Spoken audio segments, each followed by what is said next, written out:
So, my name is Karen. I have no problem saying that. I am a mother of two. Um, what else can I say? I love writing poetry. I've written a couple of pieces that were published at York. And what else is going on? Off the top of my head, as of right now, I'm a little tired. I have a son that plays soccer. He's actually in Italy right now, trying out, keeping my fingers crossed. Family wise, my mother's passed, I think, about 6 years ago or 7 years ago now. My father is here. I have two older sisters and a brother, and I'm the baby. And I'm not quite a baby anymore. So that's about it.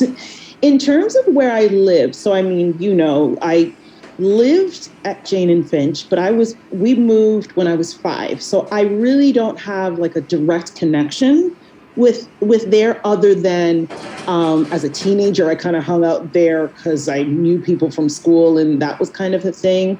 When I actually spoke with my brother about our visit and things like that, I said, what do you remember about Jane and Finch? And he remembers him and my uncle would play like kind of in one, I think it's on the Blue Grassway area. That's the street that we used to live on.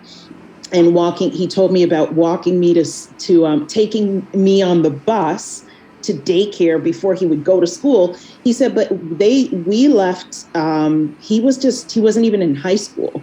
So his memories again kind of were cut short. So we didn't live there that long, but I do, funny enough, remember going to ballet lessons.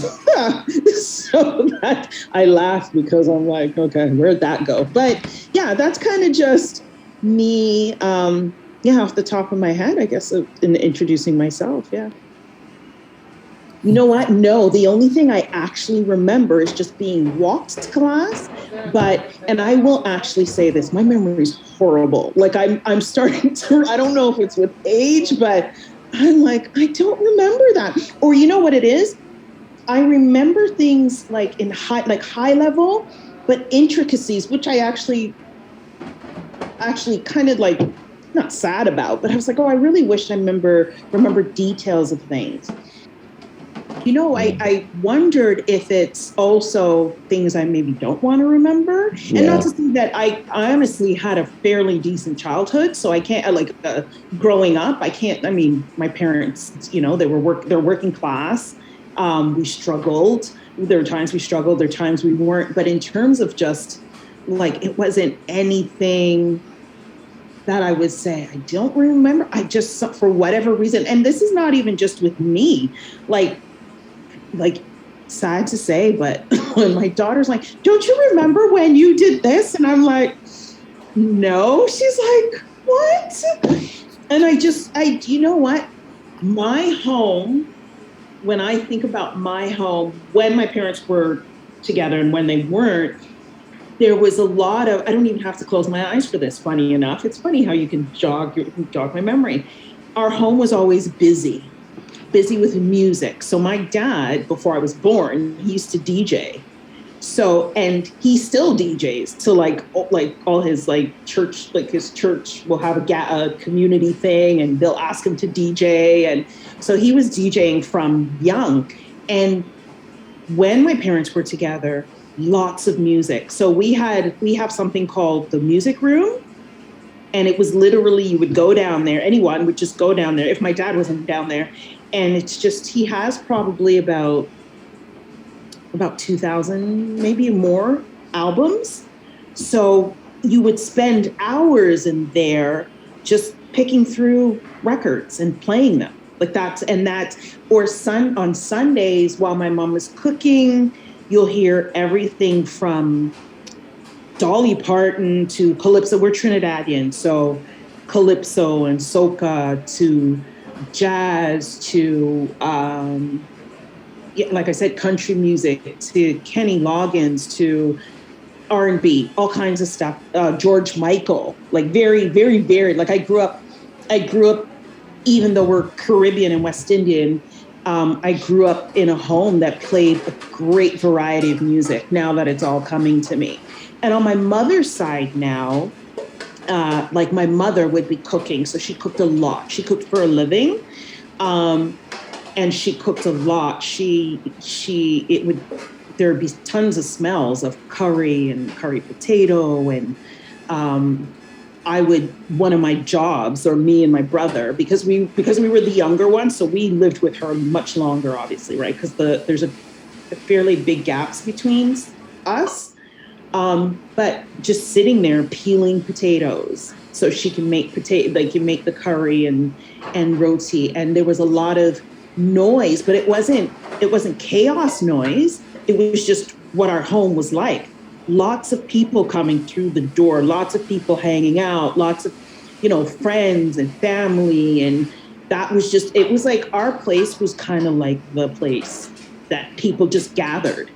My parents always had, and this is kind of or at least was kind of common in Caribbean households anyway, that I know of. But we had like parties because we had a basement. So we had like basement parties.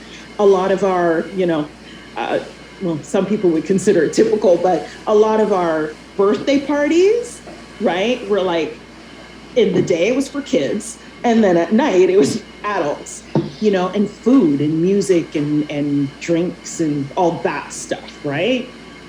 So yeah, growing up, there was a lot of music, every sound of music, a lot of, if I'm looking now, I'm kind of able to detail it. Um, Food cooking, as I said, a lot of pots. You can hear like the clatter of pots as well. You'll hear a lot of talking, like conversations. There's a lot of laughter in one corner.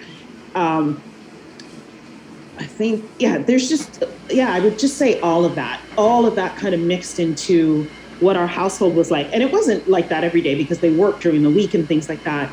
But for the most part, in the evenings, there was always music. There was always some form of music. And in a lot of families, people, mothers or fathers, whoever, tend to put on music to clean. And we cleaned like weekly. Our house was always fairly clean, anyways. But my one thing I picked up from my mother is Friday evenings. Friday, she wouldn't cook homemade food; she'd order food, um, and that was a cleaning day. That was when everything got cleaned because she didn't want to do it on the weekends unless she absolutely had to. So yeah, that's kind of what I would remember in terms of growing up in a household. Lots of fun noise. Lots of fun noise. So he's the I think he does something with the Raptors. He used to do PR with the Raptors and stuff like that. So anyways, we grew up with him, right? Their family. We were close to their family back then for a number of years. Well, anyways, but his father was still very close to my mother. And he used to be over at our house a lot. And he had a very deep voice, but he was also kind of not really a clown, but just the guy that made the jokes and made everybody laugh. And he was tall, statuous man. So if you can imagine me at like 10, or probably about 10, just walking through all these adults that are always in my home, and me just going up and down getting food. And there's always food being made, or my mom baked a lot too, right? And I'm just coming down to grab food and go back up in my room and do whatever it is I'm doing. So Garth is probably one of the most distinct voices, very deep voice, very loud. He was a loud guy, tall and loud, but always made just always made everybody laugh. That's kind of what I remember anyway.